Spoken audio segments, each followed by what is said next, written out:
I have a kind of a hard-nosed view on foreign assistance. I think we should only give it with conditions. And the conditions we ought to be tough about. Kind of a tough love policy. For example, we're trying to decide at the moment what to do about the peace process in Afghanistan. We give a lot of aid to Pakistan. Some of that aid relates to nuclear weapons and the protection of nuclear weapons, and that's a separate matter. I would devote a considerable portion of our aid to Pakistan and say to the Pakistani government, that aid is conditional. That aid is conditional on you, Pakistan, doing everything you can to encourage the Taliban to negotiate. And if Pakistan didn't do it, I'd cut the aid off. We give too much aid without conditionality. We don't use the aid as effectively as we should. So I want to see us get a lot tougher on the distribution of the aid.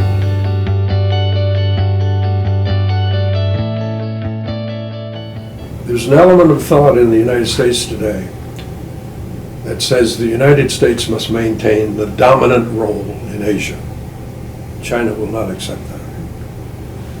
Another view is that we must work with China, that China has legitimate interests in the area, that we're going to be a major force there. We're not going to retreat. We're not going to buckle up, buckle under to China.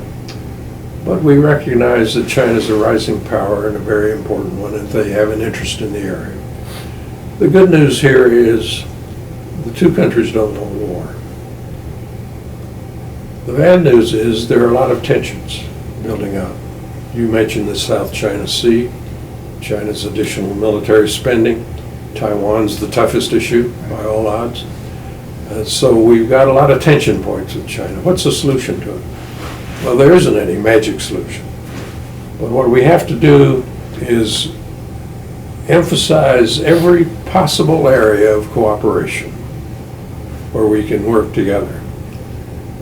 The private sector is as important as the governmental sector here. I'm still a believer in ping-pong diplomacy, if you can remember that phrase from years past. Yes. So you want to expand the areas of cooperation, manage the areas of conflict that are going to be present, and you're going to have to do that with high-level diplomacy, constantly at work to try to smooth out rough edges. It is a relationship where we simply have to succeed, and it's going to take a lot of hard work to do it, but it's doable.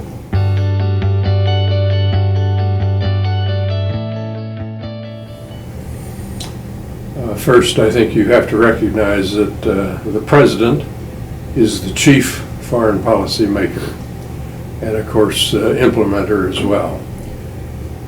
The Congress plays really only a marginal role in foreign policy, not close, I think, to being a co-equal to the president on foreign policy matters.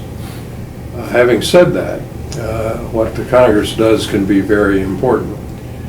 I think what the Congress has to do is to try to be a partner and a critic. Those are almost contradictory roles in a sense, but both are very important. The president needs often support to carry out his policies, but he also needs an independent voice to criticize what he's doing, both constructively and negatively. And I think the tension that exists between the role of partner and critic, between the executive branch and the legislative branch, from that tension emerges better policy. So the Congress's role is not equal to the president's, but it's a very important role if it's properly done. And to do it, I think they have to be supportive at times and critical at times.